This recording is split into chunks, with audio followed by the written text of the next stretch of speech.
पिछली बार हमने अर्ज मरकज नजरिए यानी जियोसेंट्रिक मॉडल का एक तारुफ देखा था।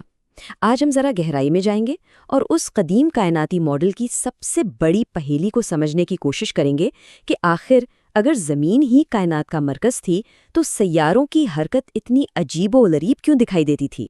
तो इस सवाल का जवाब तलाश करने से पहले ये समझना ज़रूरी है कि हमारे आबाओ अजदाद कायनात को देखते कैसे थे, उनके वो बुनियादी अकायद क्या थे जिन पर ये सारा निज़ाम खड़ा था। देखिए, ये सिर्फ कोई मामूली नज़रिया नहीं था। तकरीबन 2000 साल तक ये एक नाकाबिले तरदीद हकीकत मानी जाती थी। बड़े से बड़े मुफक्कर से लेकर एक आम इंसान तक सबका यही ईमान था कि हम एक ऐसी कायनात में रहते हैं जो हमारे इर्द गिर्द घूम रही है। इस पूरे वर्ल्ड व्यू की बुनियाद चंद बहुत ही सादा मगर ताकतवर ख्यालात पर थीं। पहला, ज़मीन चपटी है यानी फ्लैट अर्थ। दूसरा, ये साकिन है, स्टेशनरी है, यानी ये बिल्कुल भी हरकत नहीं करती। और तीसरा, जो सबसे अहम था, कि ये कायनात का मरकज़ है, सेंटर ऑफ द यूनिवर्स।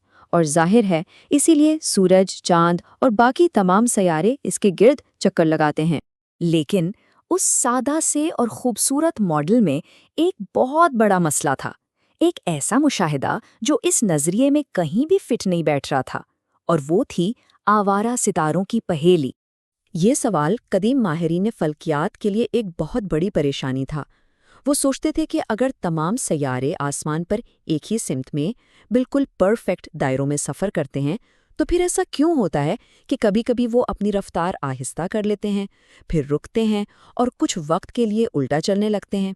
आसमान पर इस पुरस्रार रक्स को पसमानदा हरकत यानी रिट्रोग्रेड मोशन का नाम दिया गया। ये एक ऐसी ज़ाहिरी हरकत थी जो इस बुनियादी ख्याल को चैलेंज कर रही थी कि हर चीज़ ज़मीन के गिर्द हमवार सीधे सादे दायरों में घूमती है।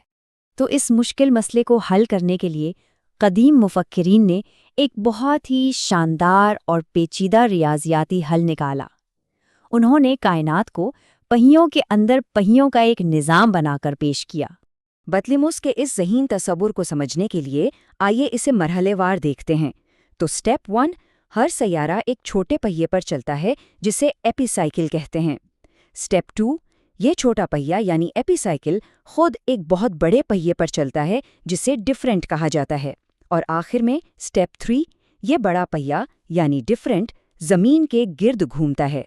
तो ये दो इस निज़ाम के अहम हिस्से थे, एपीसाइकिल जो सैयारे को उठाए हुए था, और डिफरेंट जो इस पूरे सिस्टम को ज़मीन के गिर्द घुमा रहा था।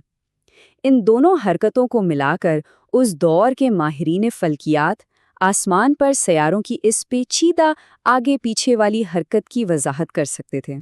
ये समझना बहुत ज़रूरी है कि ये मॉडल गलत नहीं था, बल्कि ये अपने वक्त के महदूद इल्म की एक पैदावार था।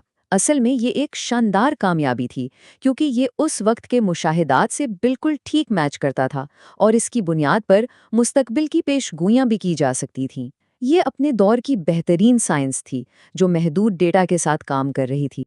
इल्म का ये सफ़र नस्ल दर नस्ल ऐसे ही आगे बढ़ता है। अगर ये वजाहतें आपके लिए कुछ मायने रखती हैं तो इन्हें दूसरों तक भी पहुंचाएं ताकि इल्म का ये सिलसिला जारी रहे। अब जैसे जैसे ये नज़रियात पेचीदा होते गए, बेहतर और ज़्यादा दुरुस्त डेटा की ज़रूरत भी बढ़ती गई, और इसी ज़रूरत ने इंसान को आसमान को देखने के लिए नए और बड़े आलात बनाने पर मजबूर किया, और यूं रसदगाहों का दौर शुरू हुआ। एपीसाइकिल्स जैसे पेचीदा हिसाबात को साबित करने के लिए सिर्फ अंदाजे काफ़ी नहीं थे, इंसान को बिल्कुल ठीक पैमाइश की ज़रूरत थी। इसीलिए आज से तकरीबन 4 से 5 हज़ार साल पहले पहली रसदगाहें यानी ऑब्जर्वेटरीज तामीर की गईं। ये समझना बहुत ज़रूरी है कि ये जगहें थीं क्या। ये कोई मंदिर या महल नहीं थीं, ये खालिसतन साइंसी जगहें थीं, मुशाहिदा गाहें यानी ऑब्जर्वेशन प्लेसेस, जिनका एक ही मकसद था, आसमान की पैमाइश करना। इन जगहों पर कदीम साइंसदान बहुत मुनज़्ज़म तरीके से काम करते थे। वो सूरज के ज़ावियों को नापते, चांद के चक्कर के दिन गिनते, सितारों की पोजीशंस को नोट करते और इन सब मालूमात की मदद से मौसमी तब्दीलियों की निशानदेही करते थे। इन रसदगाहों में जो खिड़कियां और दरारें यानी विंडोज़ एंड स्लिट्स बनाई गई थीं, वो सिर्फ नज़ारे के लिए नहीं थीं, बल्कि वो वक्त और मौसम की पैमाइश करने वाले बहुत ही दुरुस्त आलात थे। اور یہ ہزاروں سال کے مشاہدات کا سیدھا نتیجہ تھا۔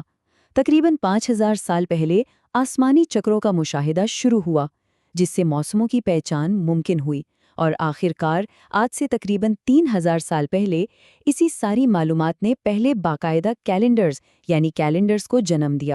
رصد گاہوں نے ہمیں پہلے سے بہتر ڈیٹا تو دے دیا، لیکن اس نئے ڈیٹا نے ایک پرانے اور گہرے سوال کو اور بھی زیادہ نمایاں کر دیا، ایک ایسا معمہ جو حل ہونے کا نام ہی نہیں لے رہا تھا۔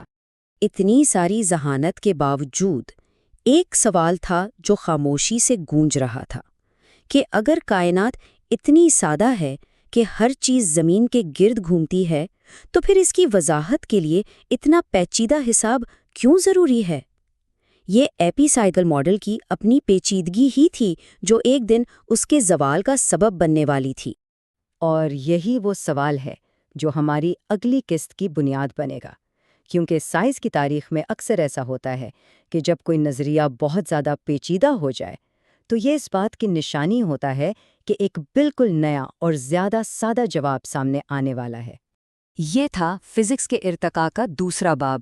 اگلی قسط میں ہم دیکھیں گے کہ یہی پیچیدگی کیسے ایک دن زمین کی حرکت کی دریافت میں بدل گئی۔ میں ہوں ریاض مرزا۔ اللہ حافظ۔